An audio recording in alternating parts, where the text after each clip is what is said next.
Chapitre 75. Devant Anne et devant Caïphe. On poussa Jésus de l'autre côté du torrent du Cédron, par-delà les jardins et les bosquets d'oliviers, à travers les rues silencieuses de la ville endormie. Il était plus de minuit, et les cris de la foule qui le suivait en le huant rompaient brusquement le silence nocturne. Le Sauveur, étroitement lié et gardé, s'avançait avec peine. Ceux qui l'avaient arrêté le conduisirent en toute hâte au palais d'Anne, qui avait précédé Caïphe dans l'office du souverain sacrificateur. Anne était à la tête du sacerdoce et, par déférence pour son âge, on lui accordait les honneurs dus au grand prêtre. On recherchait ses conseils et on les suivait comme la voix de Dieu. C'est à lui qu'on voulut en tout premier lieu montrer Jésus captif du pouvoir sacerdotal.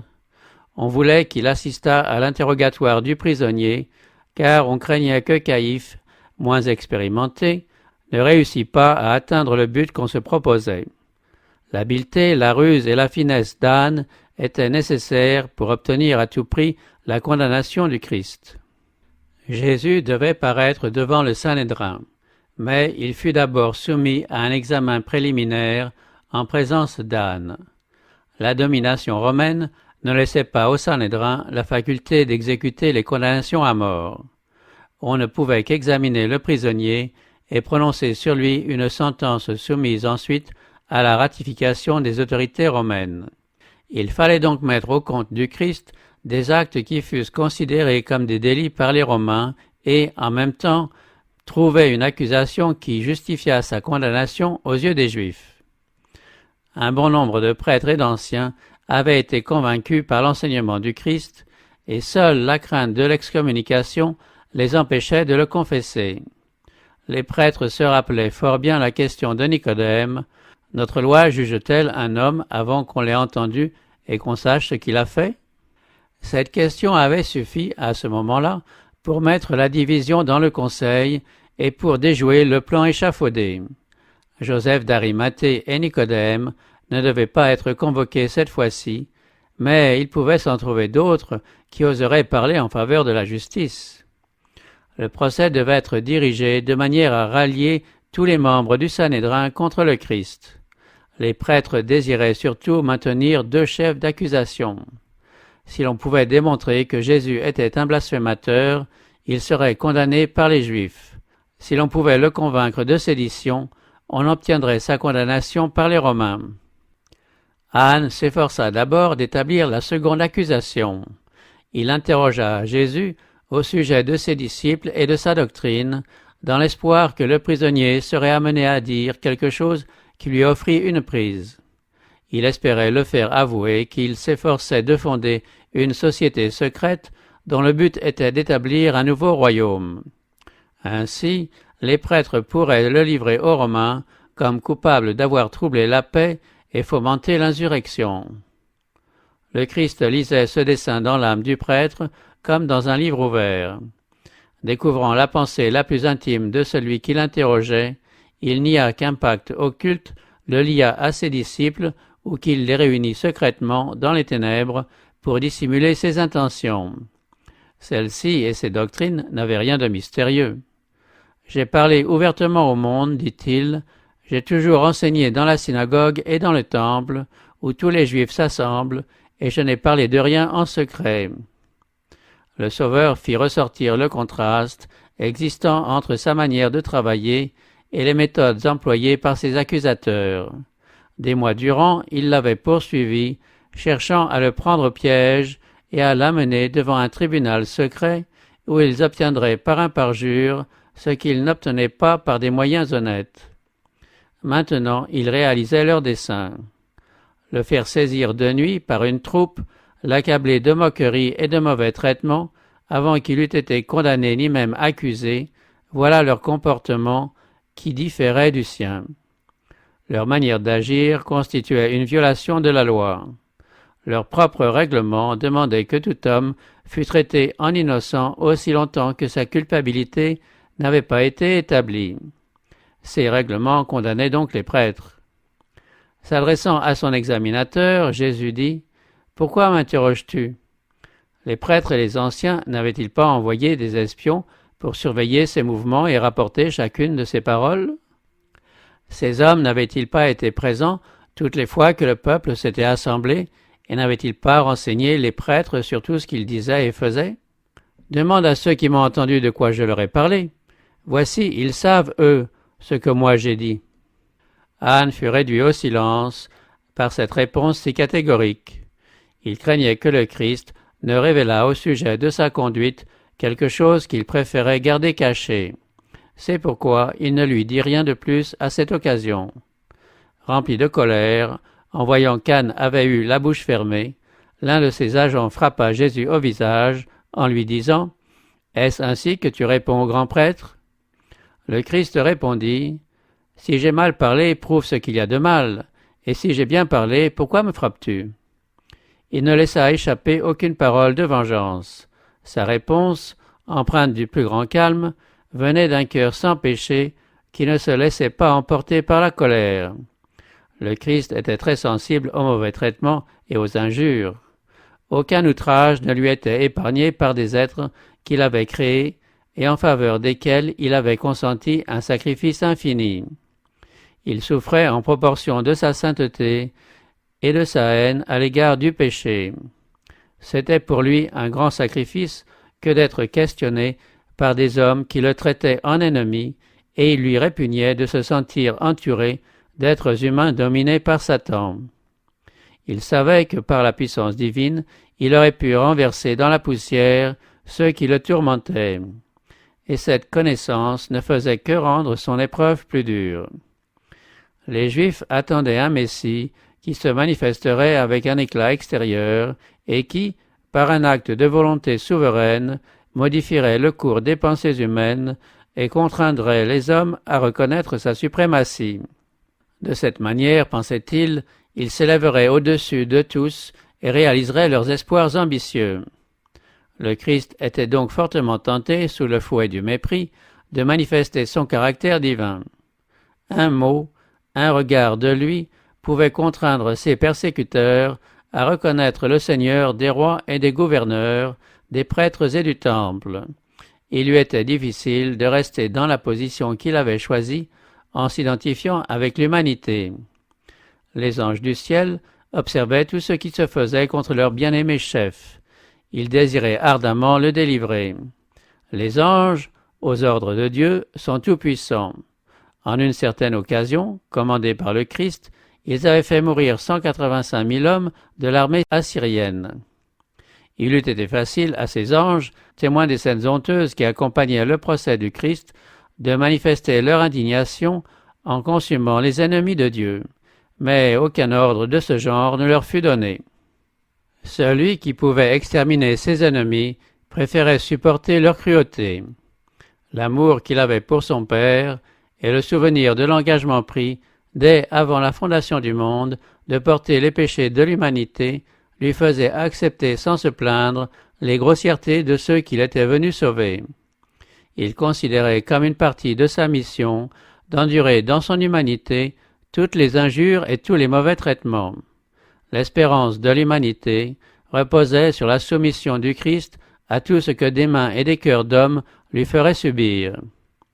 Bien que le Christ n'eût fourni aucun prétexte à ses accusateurs, il était lié et faisait figure de condamné. Il fallait cependant sauver au moins les apparences de la justice, respecter les formes d'un procès conduit d'après les règles. Les autorités, décidées à faire vite, savaient de quelle estime Jésus jouissait auprès du peuple, et elles craignaient qu'une tentative fût faite pour le délivrer si la nouvelle de son arrestation était ébruitée. De plus, la célébration de la Pâque amènerait un délai d'1 semaine si le procès et l'exécution ne pouvaient avoir lieu immédiatement. Ainsi, leur projet serait frustré. Pour obtenir la condamnation de Jésus, on comptait surtout sur les clameurs de la populace à laquelle se mêlait la racaille de Jérusalem. Un retard d'1 semaine amènerait peut-être un apaisement de l'effervescence et rendrait possible une réaction. La meilleure partie du peuple pourrait alors prendre parti pour le Christ et plusieurs lui apporteraient un témoignage favorable en faisant connaître ses œuvres extraordinaires. Ceci aurait attiré sur le Sanhédrin l'indignation du peuple. On blâmerait alors les poursuites dont Jésus avait été l'objet, et le Christ, remis en liberté, recevrait de nouveaux hommages de la foule. Les prêtres et les principaux décidèrent donc de livrer Jésus aux Romains avant que leur dessein ne fût rendu public. Mais il fallait tout d'abord trouver un chef d'accusation. Jusqu'ici, on n'avait abouti à rien. Anne donna l'ordre de conduire Jésus auprès de Caïphe. Celui-ci appartenait au parti des Sadducéens, dont quelques-uns étaient les ennemis les plus acharnés de Jésus. Caïphe, quoique manquant de force de caractère, était aussi dur, aussi impitoyable et aussi dépourvu de scrupules que ne l'était Anne. Il n'allait épargner aucun moyen pour supprimer Jésus. C'était de très bonne heure, et il faisait encore sombre. Éclairée par la lumière des torches et des lanternes, la bande armée conduisit son prisonnier au palais du souverain sacrificateur. Là, pendant que les membres du Sanhédrin s'assemblaient, Anne et Caïphe recommencèrent à interroger Jésus, mais sans succès. Quand le conseil se fut rassemblé dans la salle du tribunal, Caïphe prit place sur le fauteuil présidentiel. À ses côtés se tenaient les juges et ceux qui s'intéressaient plus particulièrement au procès. Les soldats romains montaient la garde sur l'estrade, au-dessous du siège au pied duquel se tenait Jésus. Tous les regards étaient fixés sur lui. L'agitation était extrême. Jésus, seul, calme et serein, paraissait entouré d'une atmosphère de sainte influence. Caïphe avait considéré Jésus comme un rival. L'empressement du peuple à écouter le Sauveur, et au moins en apparence à accepter ses enseignements, avait excité l'envie du souverain sacrificateur. Cependant, en regardant son prisonnier, Caïphe ne pouvait maintenant s'empêcher d'admirer son attitude noble et digne, ni se dérober à la conviction que l'homme qui se tenait devant lui était de race divine. Mais, rejetant bientôt cette pensée, il demanda, sur un ton moqueur et hautain, que Jésus accomplît devant ses juges l'un de ses miracles puissants. Le Sauveur parut ne pas l'entendre. Les assistants ne pouvaient s'empêcher d'établir une comparaison entre l'excitation et la malice d'Anne et de Caïphe et l'attitude douce et majestueuse de Jésus. La foule endurcie se demandait si cet homme, à l'aspect d'un dieu, devrait être condamné comme un criminel. Caïphe, s'étant rendu compte que les choses prenaient une tournure favorable à Jésus, précipita le dénouement. Les ennemis de Jésus étaient très perplexes. Ils étaient bien décidés à le faire condamner, mais comment y arriver, c'est ce qu'ils ne savaient pas. Une partie des membres du conseil était composée de pharisiens, l'autre de sadducéens.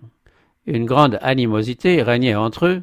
Il y avait des sujets de controverse que l'on n'osait aborder de crainte de susciter une querelle.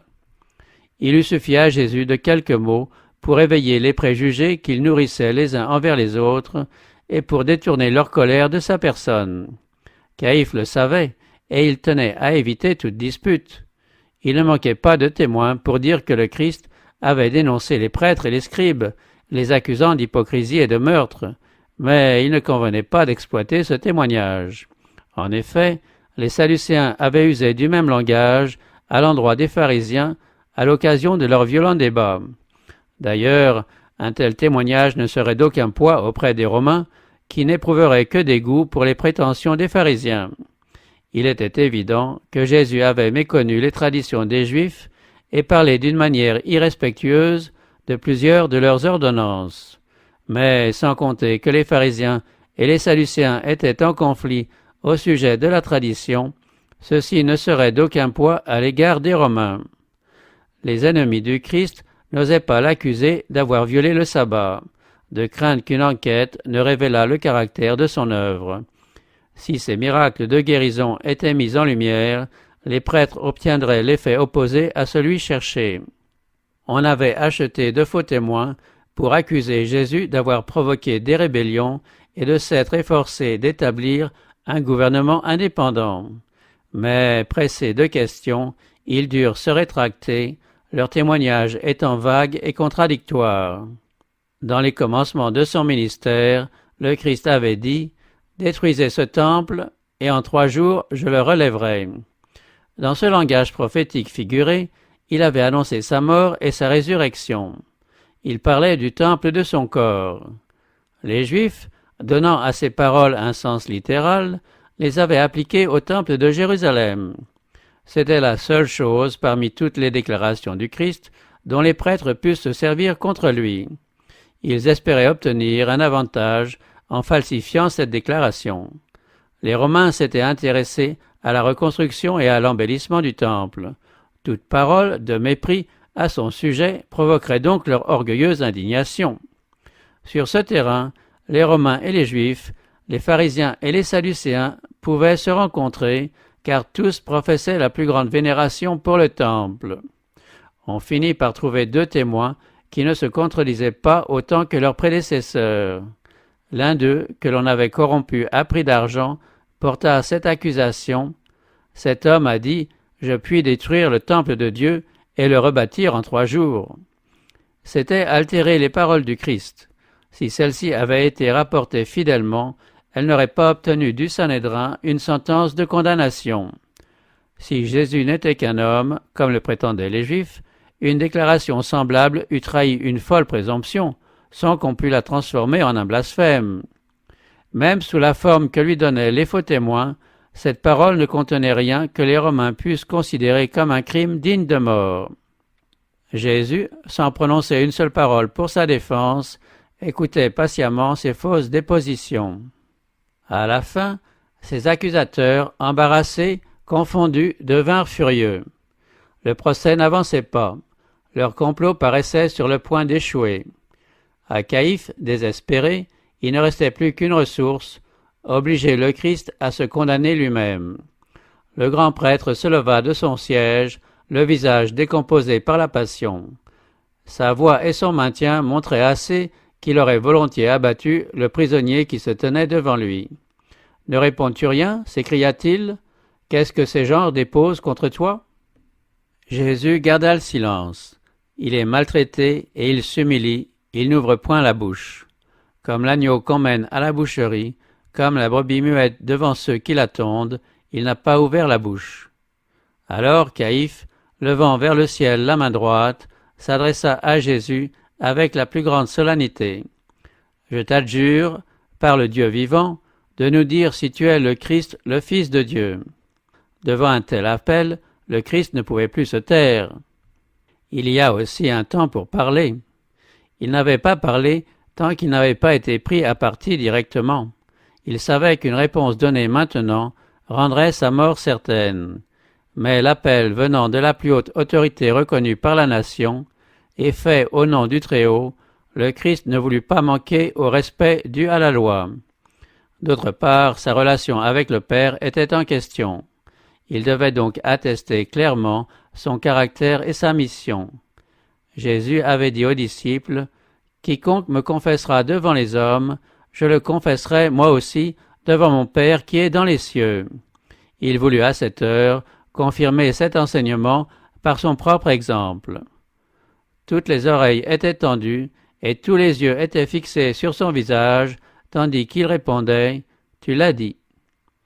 Une lumière céleste parut éclairer sa figure lorsqu'il ajouta « De plus, je vous le déclare, vous verrez désormais le Fils de l'homme assis à la droite de la puissance de Dieu et venant sur les nuées du ciel. » Un instant, la divinité du Christ éclata à travers le déguisement de son humanité. Le souverain sacrificateur trembla devant le regard pénétrant du Sauveur. Ce regard semblait lire ses pensées secrètes et mettait son cœur en feu. Il ne put jamais oublier, par la suite, ce regard inquisiteur du Fils de Dieu persécuté. Vous verrez désormais le Fils de l'homme assis à la droite de la puissance de Dieu et venant sur les nuées du ciel, déclara Jésus. Dans ce tableau, tracé par ces paroles du Christ, les rôles seront intervertis. Alors le Seigneur de la vie et de la gloire sera assis à la droite de Dieu. Il sera le juge de toute la terre. Ses décisions seront sans appel. Toutes les choses secrètes seront alors amenées à la lumière de la face de Dieu, et chacun sera jugé selon ses œuvres. Ces paroles du Christ firent frémir le souverain sacrificateur. La pensée qu'il pût y avoir une résurrection des morts, quand tous comparaîtraient à la barre de Dieu pour recevoir leur rétribution, remplissait Caïphe de terreur. Il n'aimait pas à penser qu'un moment viendrait où il aurait à rendre compte de ses œuvres. Les scènes du jugement final s'offrirent à son esprit comme dans un panorama. Il eut un instant le spectacle effroyable des sépulcres rendant leurs morts avec les secrets qu'il imaginait enterrés pour toujours. Il se crut devant le juge éternel, dont le regard, qui voit toutes choses, lisait dans son âme, faisant jaillir à la lumière des mystères qu'il supposait ensevelis éternellement avec les morts. Mais bientôt cette scène s'effaça de son esprit. Le Sadducéen, qui avait nié la doctrine de la résurrection, du jugement et de la vie future, était blessé au vif. Une fureur satanique l'emportait. Cet homme qui se tenait devant lui, dans l'attitude d'un prisonnier, allait-il s'attaquer à ses théories les plus chères? Feignant une indignation sacrée, il déchira sa robe et demanda que le prisonnier fût, sans autre forme de procès, condamné comme blasphémateur. « Qu'avons-nous encore besoin de témoins, dit-il. Vous venez d'entendre le blasphème. Qu'en pensez-vous » Tous furent d'accord pour le condamner. La conviction qui s'était emparée de lui, mêlée à la passion, détermina la conduite de Caïphe. Furieux de ne pouvoir s'empêcher de croire aux paroles du Christ, au lieu de déchirer son cœur sous l'impression produite par la vérité et de confesser la messianité de Jésus, il déchira sa robe sacerdotale, décidé à résister. Ce geste revêtait une signification profonde. Par cet acte qui visait à influencer les juges et assurer la condamnation du Christ, le souverain sacrificateur s'est condamné lui-même. Au regard de la loi de Dieu, il s'était disqualifié en vue du sacerdoce. Il avait prononcé une sentence de mort sur lui-même. Le souverain sacrificateur ne devait pas déchirer ses vêtements.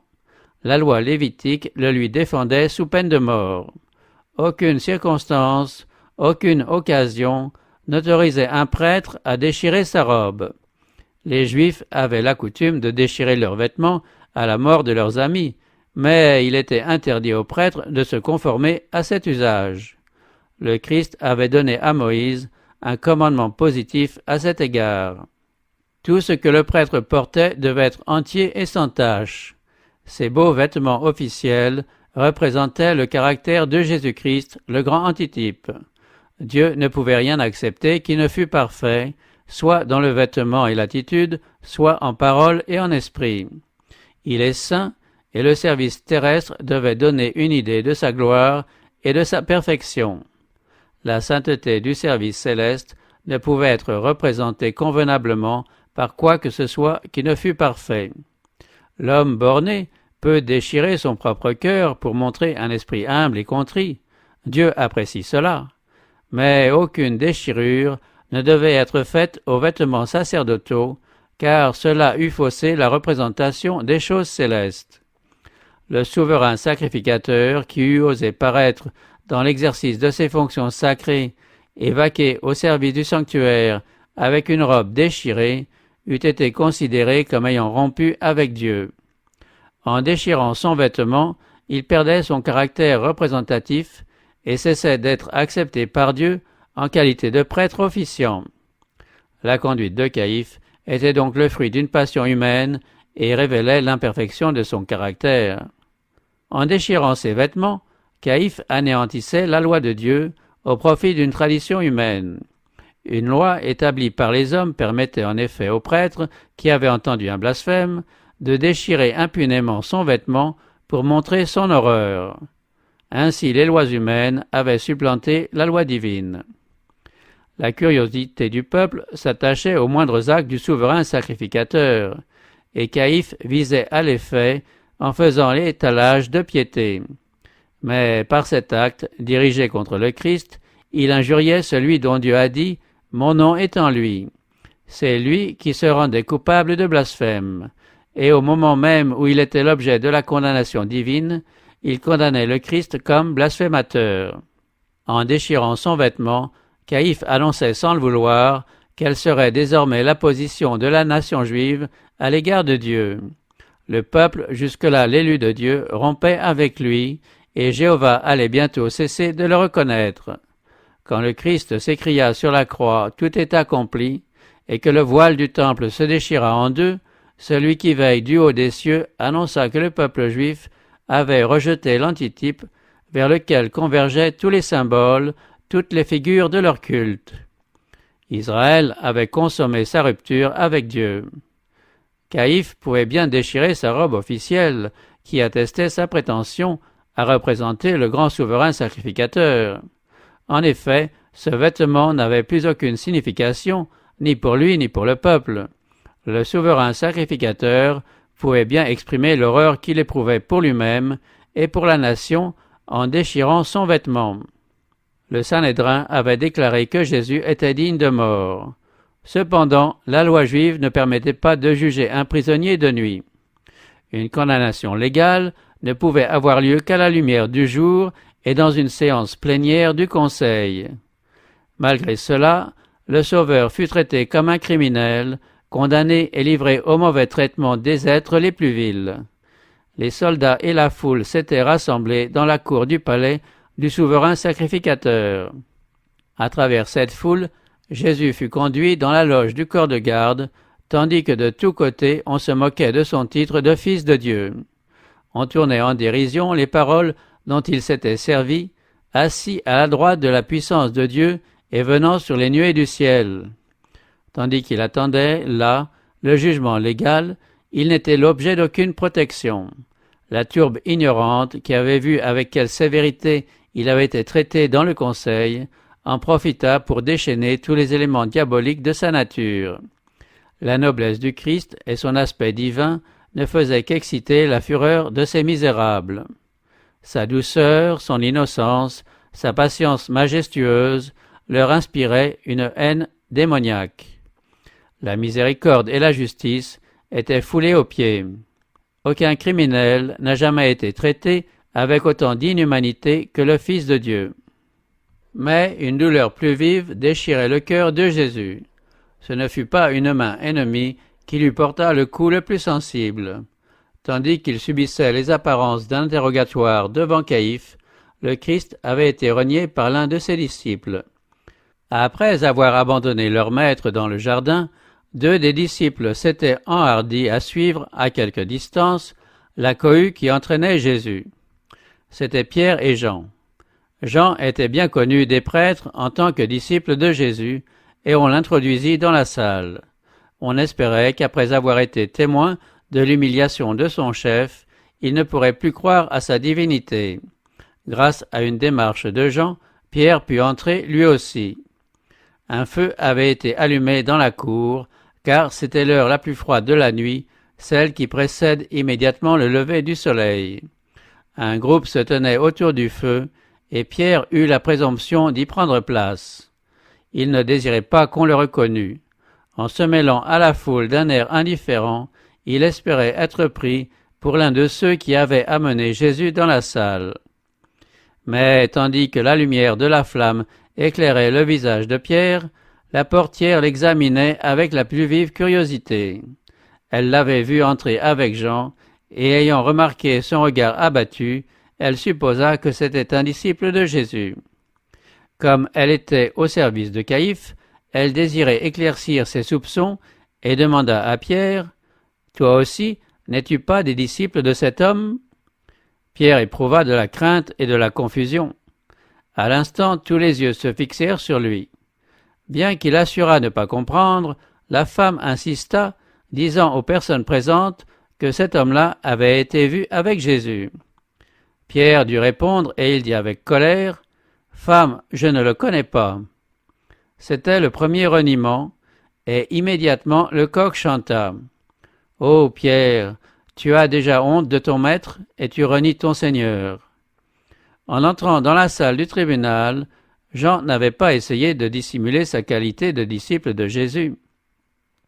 Il ne rechercha pas la compagnie des gens grossiers qui injuriaient son maître. On ne l'interrogea pas parce qu'il ne s'était pas donné une fausse attitude et n'avait pas prêté au soupçon. Il se retira dans un coin où il put rester inaperçu, mais aussi près que possible de Jésus. De là, il pouvait voir et entendre tout ce qui se faisait pendant le procès du Seigneur. Pierre n'avait pas voulu se faire connaître. Par son air détaché, il s'était placé sur le terrain de l'ennemi, et il fut une proie facile pour la tentation.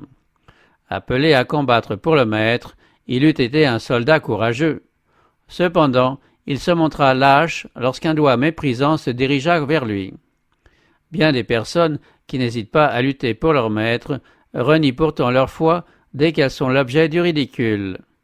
En entrant dans la société de ceux que l'on devrait éviter, on se place sur le chemin de la tentation.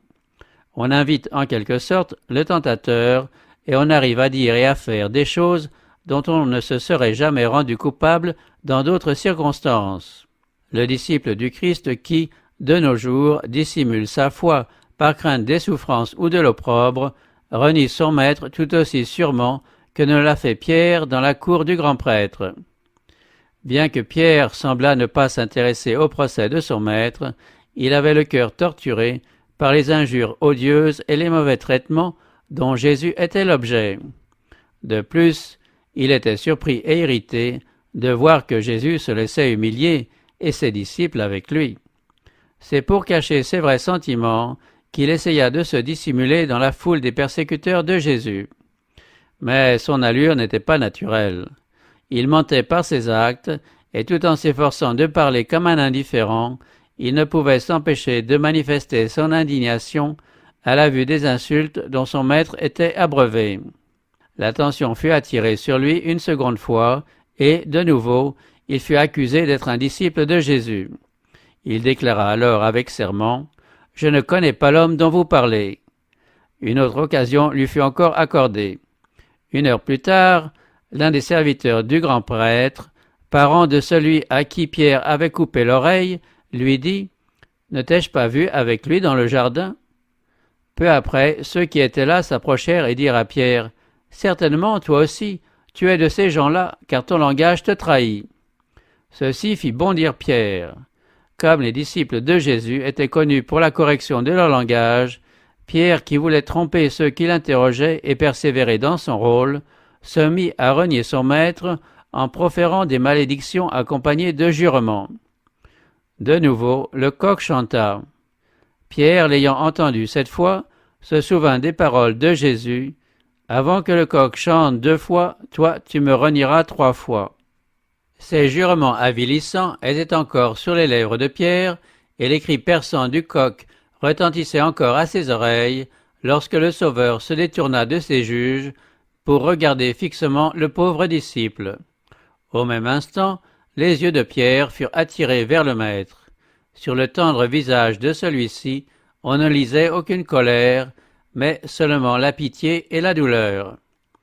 Le cœur du renégat fut percé comme par une flèche à la vue de ce visage pâle et souffrant, de ces lèvres tremblantes, de ce regard exprimant la compassion et le pardon. Sa conscience se réveilla. Les souvenirs affluèrent à son esprit. Il se rappela comment, quelques heures auparavant, il avait promis à son maître de l'accompagner en prison et à la mort, comment il avait été offensé en entendant le Sauveur lui dire, dans la chambre haute, qu'il renierait 3 fois son maître cette nuit même. Pierre venait d'affirmer qu'il ne connaissait pas Jésus, mais il voyait maintenant avec douleur combien le Seigneur, lui, le connaissait, et avec quelle assurance il lisait dans son cœur, ce cœur dont lui-même ne devinait pas toute la fourberie. Pierre se souvint de la tendre miséricorde du Sauveur, de sa bonté, de sa longanimité, de sa patience envers les disciples égarés et de l'avertissement donné. « Simon, Simon, Satan vous a réclamé pour vous passer au crible comme le blé. Mais j'ai prié pour toi, afin que ta foi ne défaille pas. » Il réfléchissait avec horreur à son ingratitude, à sa fausseté, à son parjure. Une fois de plus, il dirigea ses regards vers le Maître et aperçut une main sacrilège qui se levait pour le frapper au visage. Incapable de supporter plus longtemps la vue de cette scène, le cœur brisé, il se précipita hors de la cour. S'enfonçant dans la solitude et les ténèbres, Sans savoir où il allait, il finit par se retrouver à Gethsémanée. Ce qu'il avait vu quelques heures auparavant se présenta avec force à son esprit. Jésus pleurant et luttant seul en prière, tandis que dormaient ceux qui auraient dû s'unir à lui à cette heure d'épreuve, le visage souffrant du Seigneur, taché d'une sueur de sang et décomposé par l'angoisse. Il se rappela la recommandation solennelle, veiller et prier, afin de ne pas entrer en tentation. La scène du tribunal repassa devant lui. Quel supplice pour son cœur saignant de penser qu'il avait contribué à accroître l'humiliation et la douleur du Sauveur. À l'endroit même où Jésus avait répandu son âme agonisante devant son Père, Pierre tomba la face contre terre et souhaita mourir. Jésus lui avait recommandé de veiller et de prier. Au lieu de cela, Pierre s'était endormi, frayant ainsi la voie à son grand péché. Tous les disciples éprouvèrent une grande perte en dormant à cette heure critique. Le Christ savait par quelle dure épreuve il devait passer. Il savait que Satan s'efforcerait de paralyser leurs sens pour qu'ils ne fussent pas prêts en vue de l'épreuve. C'est pour cela qu'il leur donna cet avertissement. S'ils avaient passé dans le jardin ces heures à veiller et à prier, Pierre n'eût pas été abandonné à ses faibles forces. Il n'eût pas renié son maître. Si les disciples avaient veillé avec le Christ pendant son agonie, ils eussent été préparés aux souffrances de la croix. Ils auraient compris, dans une certaine mesure, la nature de l'angoisse qui terrassa leur maître. Ils se seraient rappelé les paroles par lesquelles il avait prédit ses souffrances, sa mort et sa résurrection. Quelques rayons d'espérance eussent percé les ténèbres de cette heure d'épreuve et soutenu leur foi. Dès qu'il fit jour, le Sanhédrin se rassembla à nouveau et Jésus fut ramené dans la salle du conseil. Il s'était déclaré le Fils de Dieu et l'on s'était emparé de ses paroles pour en faire un chef d'accusation contre lui. Mais cela ne suffisait pas à le faire condamner, car plusieurs, n'ayant pas assisté à la séance nocturne, n'avaient par conséquent pas entendu ces paroles. On savait aussi que le tribunal romain n'y verrait rien qui fût digne de mort. Mais si l'on pouvait recueillir une seconde fois de ses lèvres les paroles qu'il avait prononcées, le but serait atteint. On ferait passer ses prétentions à la messianité pour une tentative de sédition politique. Ils dirent « Si tu es le Christ, dis-le-nous ». Mais Jésus garda le silence. On continua de l'accabler de questions. Il finit par leur répondre avec les accents de la plus profonde tristesse « Si je vous le dis, vous ne le croirez point, et si je vous interroge, vous ne répondrez point. » Et afin de les laisser sans excuse, le Sauveur ajouta cet avertissement solennel « Désormais le Fils de l'homme sera assis à la droite de la puissance de Dieu. » « Tu es donc le Fils de Dieu ?» s'écrièrent-ils tous d'une seule voix. Il leur répondit « Vous le dites, je le suis. » Alors ils s'écrièrent « Qu'avons-nous encore besoin de témoignages? Nous l'avons entendu nous-mêmes de sa bouche. » Ainsi, condamné pour la 3e fois par les autorités juives, Jésus devait mourir. Il ne fallait plus qu'une chose, pensait-on, obtenir des Romains la ratification de cette sentence et le livrer entre leurs mains. Suivit une 3e scène de mauvais traitements et de moqueries, pire encore que ceux dont l'avait abreuvé une tourbe ignorante. Ceci eut lieu en présence même des prêtres et des principaux, et avec leur approbation. Tout sentiment de pitié et d'humanité avait abandonné leur cœur. Si leurs arguments n'avaient pas de poids, et s'ils n'avaient pas réussi à lui imposer le silence, ils disposaient d'autres armes, celles dont on s'est servi à toute époque pour réduire les hérétiques, la souffrance, la violence et la mort. Quand les juges eurent prononcé la condamnation de Jésus, une fureur diabolique s'embara de la foule. C'était comme un rugissement de bêtes féroces. La populace se précipita vers Jésus en criant « Il est coupable, qu'on le mette à mort !» Sans l'intervention des soldats romains, Jésus n'aurait pas vécu assez longtemps pour être cloué à la croix du calvaire. Il eût été mis en pièces en présence de ses juges si les autorités romaines n'avaient opposé la force armée à la violence de la populace. Les païens étaient irrités par les traitements brutaux infligés à un homme contre lequel rien n'avait été prouvé. Les officiers romains déclaraient qu'en condamnant Jésus, les Juifs avaient porté atteinte au pouvoir romain et que d'ailleurs condamner à mort un homme sur son propre témoignage seulement était une chose incompatible avec la loi juive. Cette intervention ralentit momentanément la procédure, mais les chefs juifs étaient totalement insensibles à la pitié comme à la honte. Oubliant la dignité de leur office, les prêtres et les principaux lancèrent contre le Fils de Dieu les épithètes les plus abjectes. On se moquait de sa parenté. On disait qu'en se proclamant le Messie, il s'était rendu coupable de présomption et qu'il méritait la mort la plus ignominieuse.